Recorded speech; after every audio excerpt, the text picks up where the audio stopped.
En cuanto las ciudades griegas hubieron jurado obediencia a Alejandro, se preparó para la conquista de Persia, aunque tenía un ejército de tan solo 34.500 hombres. Sin embargo, estaban muy bien entrenados y prometían ser más poderosos en el campo de batalla que el 1.000.000 de guerreros de Jerjes. Alejandro, en su gozo al partir, hizo ricos presentes a todos, hasta que uno de sus consejeros le recordó con modestia que su tesoro tenía un límite y que no le quedaría nada de lo que tenía si lo repartía a los demás. «Más quisiera», respondió Alejandro con orgullo, pues esperaba conquistar no solo Persia y Asia Menor, sino todo el mundo conocido. Mientras su ejército marchaba por la costa y a través del Helesponto, Alejandro, atendido por unos pocos seguidores, navegó directamente a Troya, la antigua ciudad de Asia. Desembarcó en la llanura donde la soberbia ciudad había estado hacía siglos, visitó todos los escenarios del famoso conflicto y ofreció sacrificios en la tumba de Aquiles, mientras su amigo Hefestión hacía lo mismo en la de Patroclo.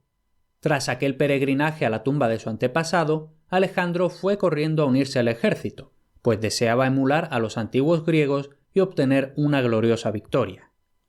Sus deseos no tardaron en cumplirse, pues no pasó mucho tiempo hasta enfrentarse a un ejército persa cerca del río Gránico, donde tuvo lugar una terrible batalla. El propio Alejandro participó en la lucha y sin duda habría muerto si no hubiera sido por su amigo Clito, el hermano de su nodriza, que fue en su auxilio y le salvó la vida. A pesar del ejército persa, mucho más grande que el suyo, Alejandro obtuvo una victoria absoluta en el Gránico. Entonces, marchando hacia el sur, tomó las ciudades de Sardes y Éfeso sin tener que luchar. Estas ciudades eran muy ricas y ofrecieron por su propia iniciativa pagarle el mismo tributo que habían estado pagando a los persas. Sin embargo, Alejandro no aceptó el tributo, sino que les dijo que usaran el dinero para reconstruir el templo de Artemis que se había quemado la noche que él nació. Como la estatua sagrada de la diosa se había salvado, los efesios construyeron otro templo magnífico que más tarde visitaría a menudo San Pablo y, como escribió una carta a los efesios, ad Efesios en latín, se quedó la palabra ad Efesio por las penalidades que pasó mientras estuvo allí. Desde Sardes y Éfeso, Alejandro siguió marchando hacia la provincia de Caria, donde la reina le dio la bienvenida, lo adoptó como su hijo e incluso le ofreció a sus mejores cocineros para que pudieran cocinar para él durante la campaña. Alejandro se lo agradeció, pero rechazó la oferta, pues decía que su maestro Aristóteles le había dado la mejor receta que podía imaginar. La reina, cuyo apetito era caprichoso, le preguntó por esa receta, y Alejandro respondió con una sonrisa. Marchar antes del alba es la mejor salsa para el almuerzo, y un almuerzo ligero es la salsa apropiada para la cena. Si Alejandro hubiera tenido siempre en cuenta el consejo de Aristóteles, quizá no habría muerto tras un banquete excesivo a los 32 años, aunque es difícil saber cuál fue la causa exacta de su muerte. Alejandro no se detuvo mucho tiempo en Caria, continuó avanzando y llegó a la ciudad de Gordio, en Frigia, donde el famoso rey Midas había reinado. En uno de los templos, la gente le mostró con orgullo a Alejandro el carro en el que el rey viajaba. En el carro había una cuerda atada con un nudo muy intrincado. Se decía que una antigua profecía había declarado que quienquiera que deshiciera el nudo gordiano se apoderaría de toda Asia. Por supuesto, como Alejandro se había propuesto conquistar todo el mundo, se quedó mirando el nudo con gran interés, pero tras un momento de estudiarlo, estuvo seguro de que no sería capaz de desatarlo.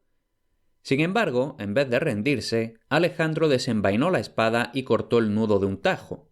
Desde entonces, cuando una persona resuelve un asunto complicado mediante la fuerza en lugar de tratar de hacerlo calmada y pacientemente, se menciona el nudo gordiano.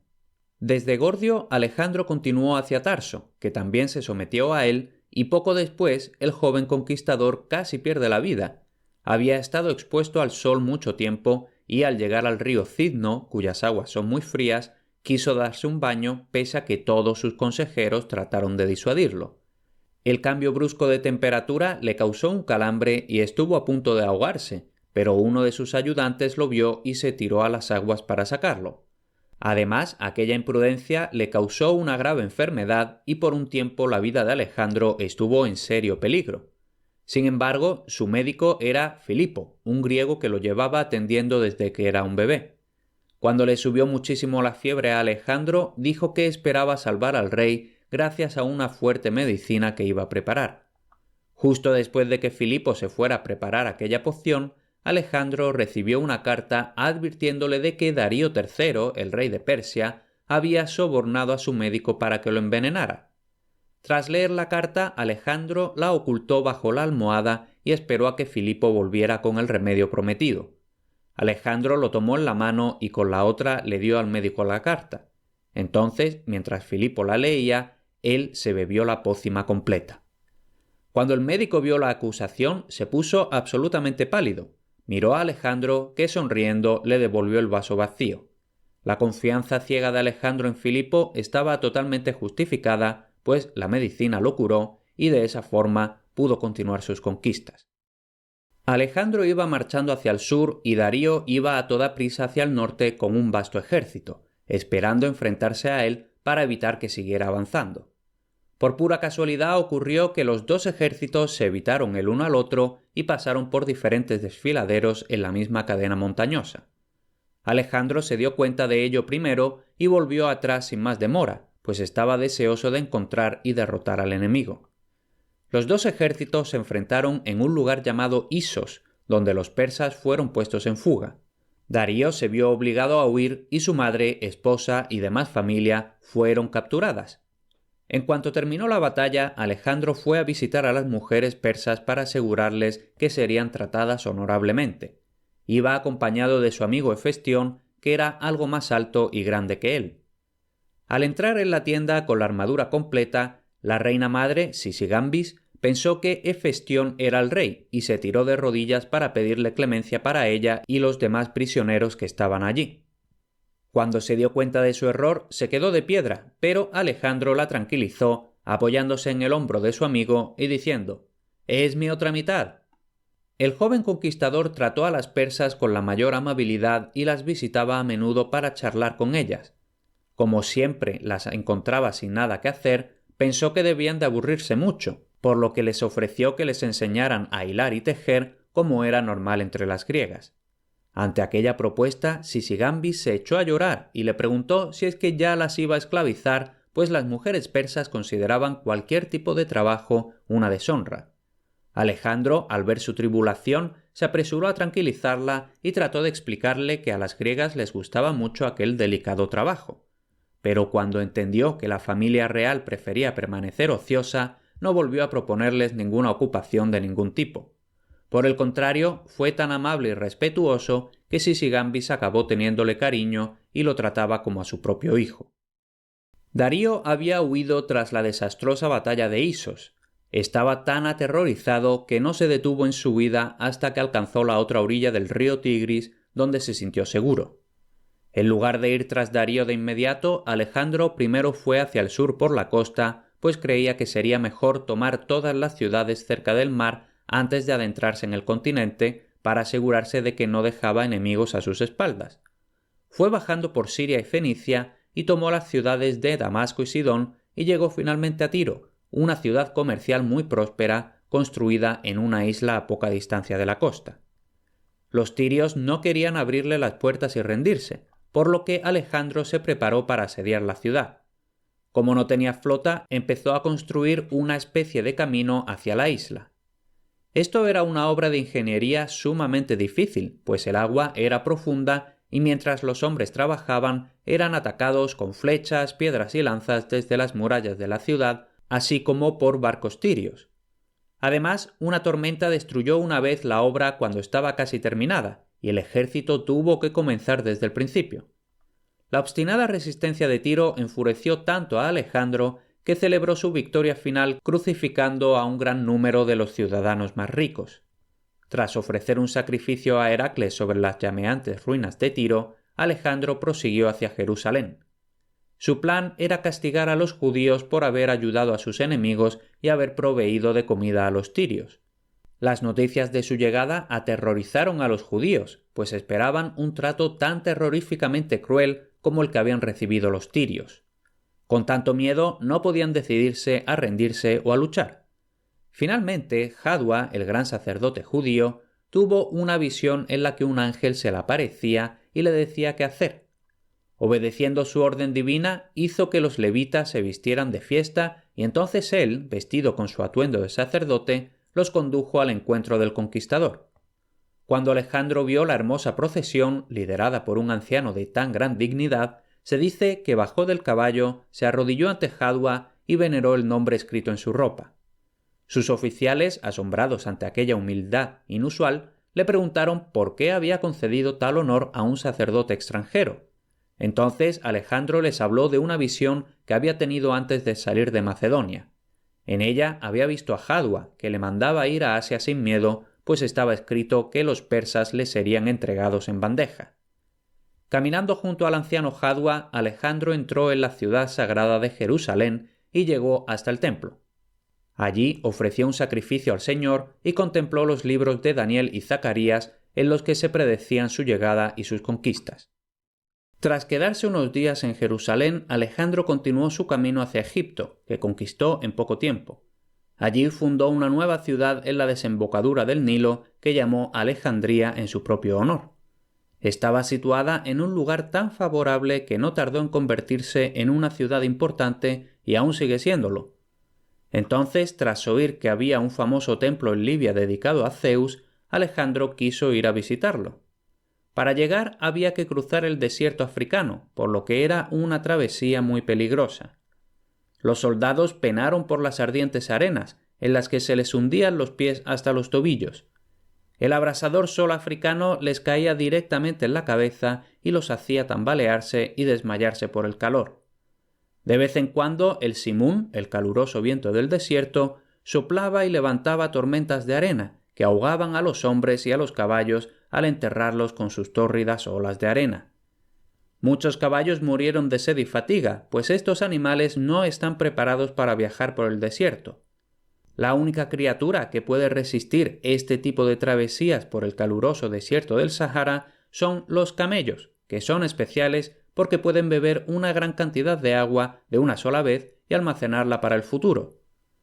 Sin dejarse achantar por la fatiga o el peligro, Alejandro siguió avanzando.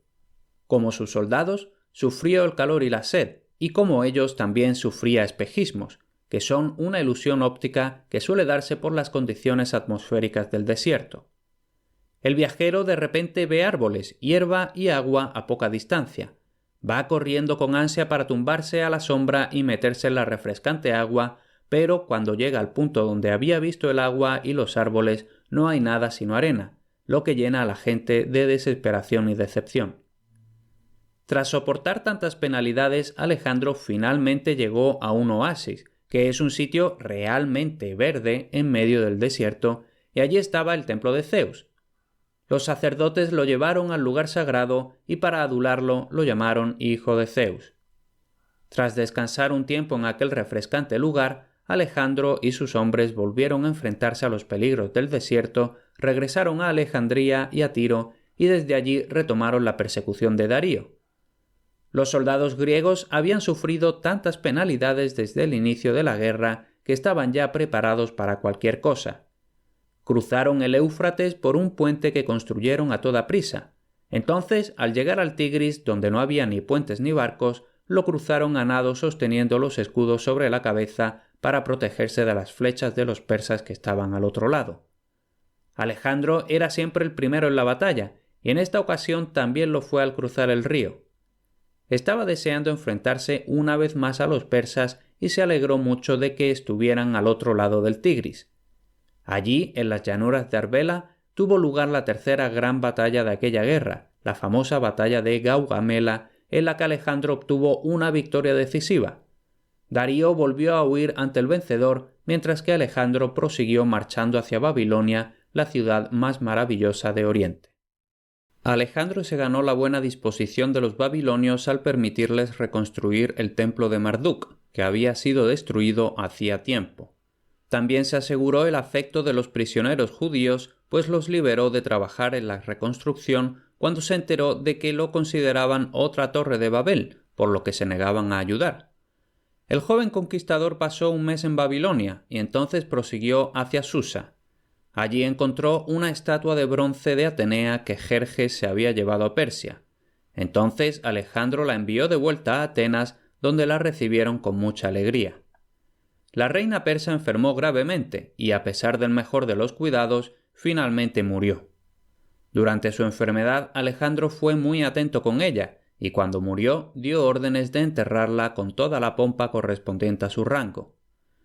También reconfortó a Sisigambis y envió noticias de la muerte de la reina a Darío, que había huido al norte de su reino, donde estaba tratando de reunir otro ejército a toda prisa. Conmovido por el gesto de Alejandro, ahora Darío le escribió a él ofreciéndole la paz y proponiéndole compartir el trono de Persia con él.